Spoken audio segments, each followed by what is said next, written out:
Hey guys, Mike here. So happy 2023. I hope everybody had a great New Year's and stuff. And I thought, what better way to kick off the new year with talking about stuff that we need to be doing this year, things we need to be watching out for this year.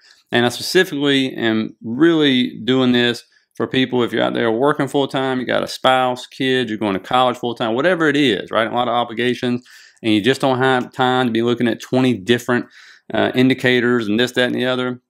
I'm going to give you a couple that you have to watch out for because it will absolutely tell you where this market's heading, okay? I'm going to give you something else to be looking out for as you're doing your valuations because there's many ways to do it. And I'm going to show you how tough it is to actually do a valuation, especially in this market right here. And then I'll give you a little bonus at the end as well, something to look out for as an indicator. Not so much an indicator, it is just something that works really well. I've done a detailed members video on this, so they know all about this. But I'm telling you, it's a great thing to use. But I'm going to start off with something. When you're putting these videos together, sometimes you end up discovering something accidentally, so you come across a chart. So I'm going to show you something that puts things in real perspective, right? Looking at historical patterns and charts and things and data that people will come up with, and they'll say, oh, this is about bull markets and bear markets, right? So I'm going to show you two different charts. They're covering the same thing, bull markets and bear markets, but one is broken down totally different, and watch what it does to the numbers. And so let's get into it. This is a jam-packed video. I'm going to try to keep it as short as possible, okay? And so this right here is the history of U.S. bear and bull markets since 1926. Make sure you pay attention to that huge drop right there in the 30s, down almost 85%. But as you can see on this chart with this data, the average bull market period lasted 8.9 years, and make sure you pay attention to this number, with an average cumulative total return of 468%. The average bear market period, however, lasted 1.4 years, with an average cumulative loss of negative 41%. So, of course, bear markets last a whole lot longer than bull markets. And so when we go through this right here, just look at how much returns you were getting coming out of that huge drop in the 40s to the 60s, right? And then we look to the 80s and 2000s, like still up there, but decrease. And then we look from 2000 to 2010, what do you see? Decreased even more. And so when I look at this, and this wasn't the plan when I pulled this chart up, but when I look at this, like, doesn't it look like those returns over the years are steadily just declining? And they sure don't seem to be lasting as long. Now let's go over this chart done by a different company. This one takes it from 1942. And the way they break it down, they say the average bull market period lasts 4.5 years, and the average cumulative total return is 155%. So that is a huge, huge difference from 468% to 155%, from 8.9 years to 4.4 years. And then the average bear market period lasts 11.1 months with an average drop of 31.7. Now, what did they do differently in this? One, you notice that big drop in the 30s is not in here because they started in 1942. What else do we notice? They actually put in 2020, and then now the 2022 drop. So this is the most updated information. But what else they did, though, they broke down some of those larger bear markets because there were such huge moves up during the bear markets or huge moves down during the bull markets, that they consider that a bull and a bear. Because when you actually go up and Google what is a bull market, what is a bear market, you'll get a bunch of different definitions, okay? And in a way, I kind of like what they did, but the big thing I like what they did was taking out the huge crash of 84%. Because when you get a huge crash of 84% and then just a massive bull market up, it's going to throw those numbers off dramatically, right? And we've never had a drop since that, anywhere close to that. And so that's one thing, and then also including the most recent data as well.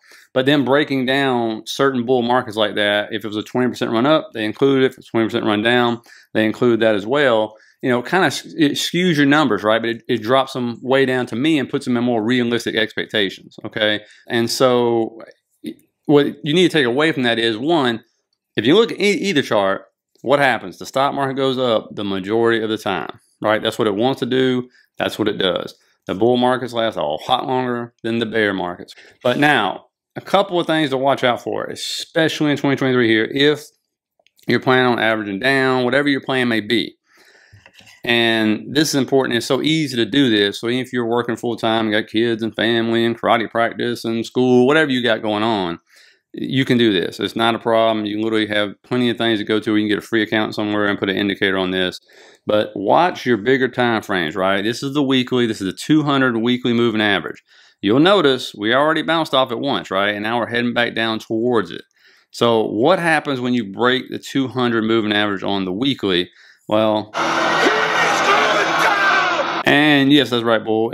We would definitely go down very fast. And the reason I want you to look at this, look how much the market respects the 200, right? You come down here, you'll see multiple times where it bounced off in this weekly time frame.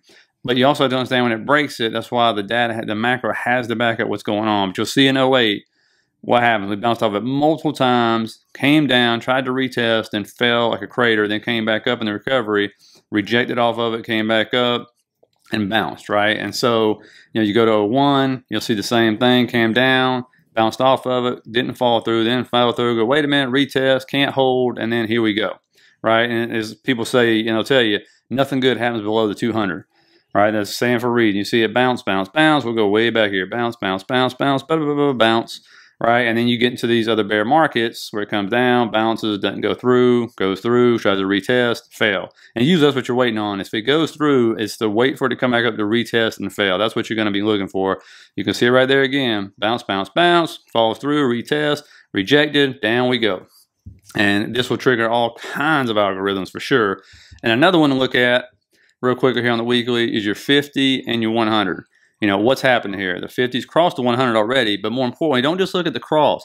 Look at the slope of the moving averages, right? The 50 is sloping down, but look at the 100. Hadn't even started going down yet. It's trying to flatten out. And think of these moving averages, especially on bigger time frames, not as speedboats, but as like oil freighters or something like that, the ones that carry these big, also containers.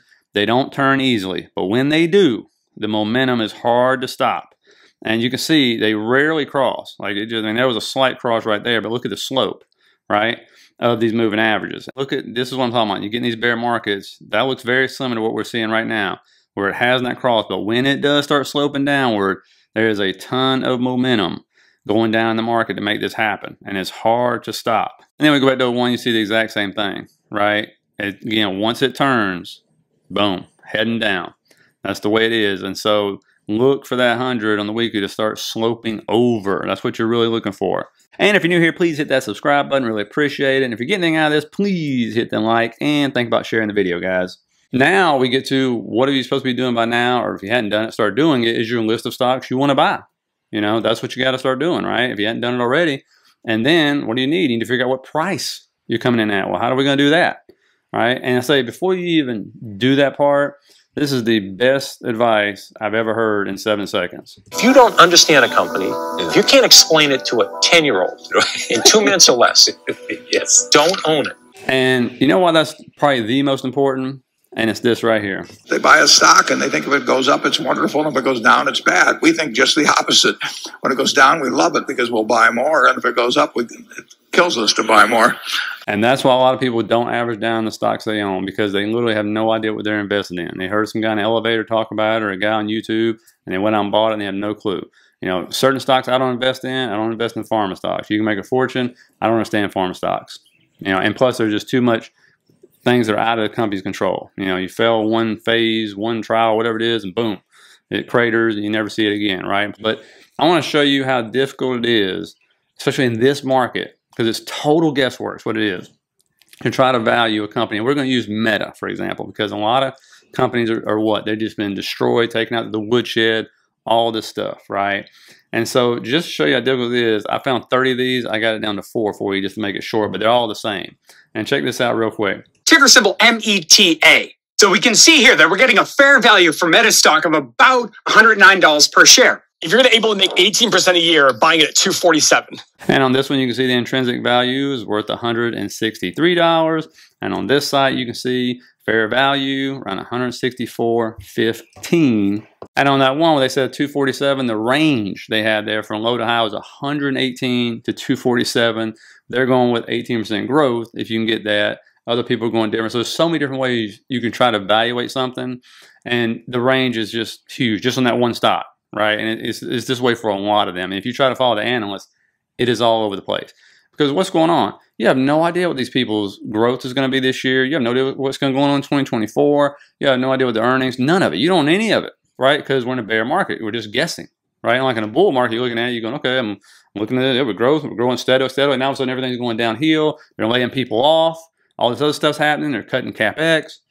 That affects everything, right? And so it's a total guess, which is why you got to not just have one target. Maybe it triggers, but you got to have a range and understand that odds are your target probably ain't correct, right? So it's probably going to go lower than what you actually think, depending on how conservative you are. So something a lot of people do, which I like, is using that, but also just going to the chart, right? Because, you know, these things, people can invest off of the support levels and stuff, right?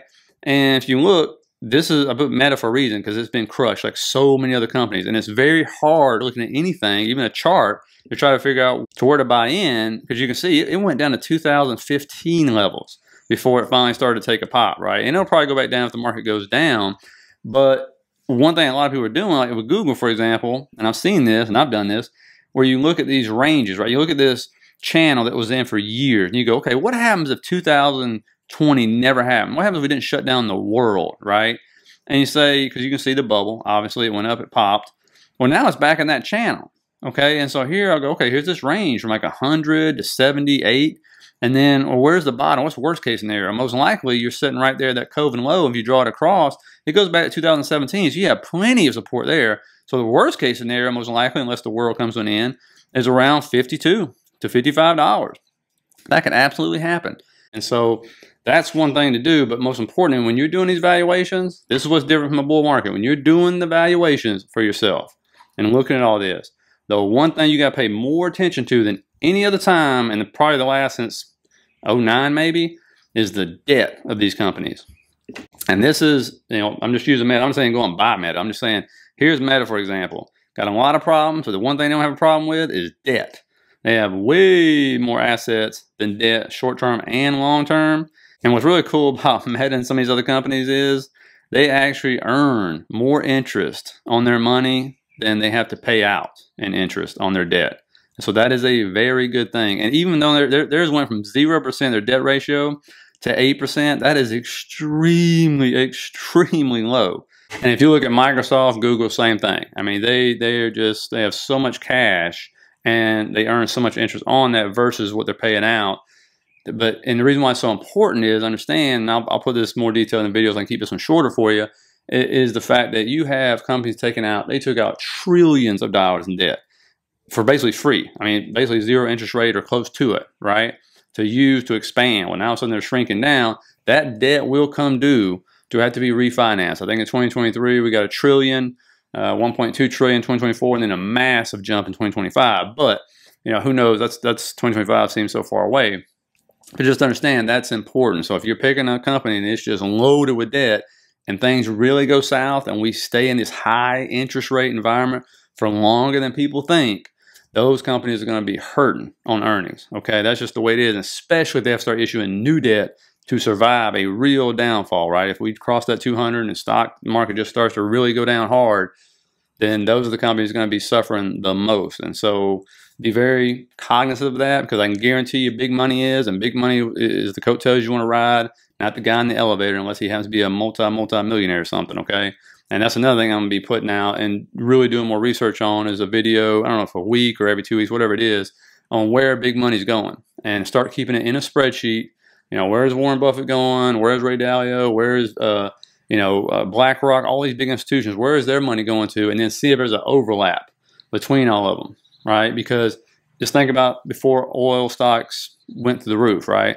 You can guarantee there's a whole lot of overlap and big money going into those stocks. You just saw Buffett getting into it, all these other companies driving it up. We didn't drive all stocks to all-time new highs.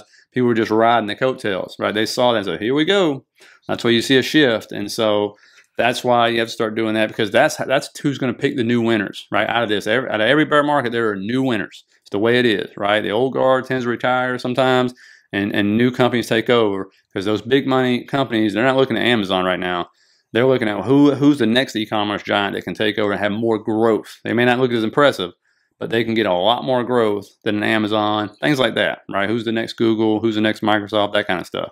And they're a lot riskier, but you got to look at where big money's putting their well, actually it's your money they're putting out there, but what they're risking there, okay? And so the last thing I'm gonna leave you with, and if you've never seen this before, I'll tell you this: when you go to the site, I don't use it how the site says use it. I just go strictly off the chart. All right.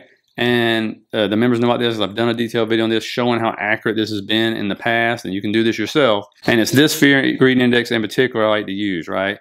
And I go off this chart right there, and if you just go through here and you look at those bottoms, anytime it's less than 10%, especially if it gets below 5%, you better start looking to spend some money. And I challenge you to pull up an S&P chart, pull up this chart, and just go through every time it's below 10% or every time it's over really 75 to 80%. What happens? And you'll be shocked. And I use it with other indicators, of course. I don't believe in just one, but even if you use just this one, you're going to be surprised when you do your research. So look that one up. It's very easy to find.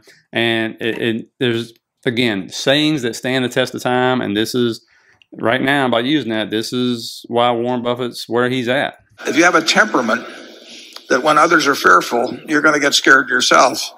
You know, you are not going to make a lot of money in securities over time in all probability. And that's the truth. It's the hardest thing to do. I mean, for me too, it's the hardest thing to do, man. When you see everybody running for the exits, it's hard not to run with them, right? I mean, it really, truly is. And so I'll start coming out with different videos. Let me know in the comments with other videos you'd like to see as well. And hope you got some out of it. I hope you have a great 2023, and I will see you tomorrow.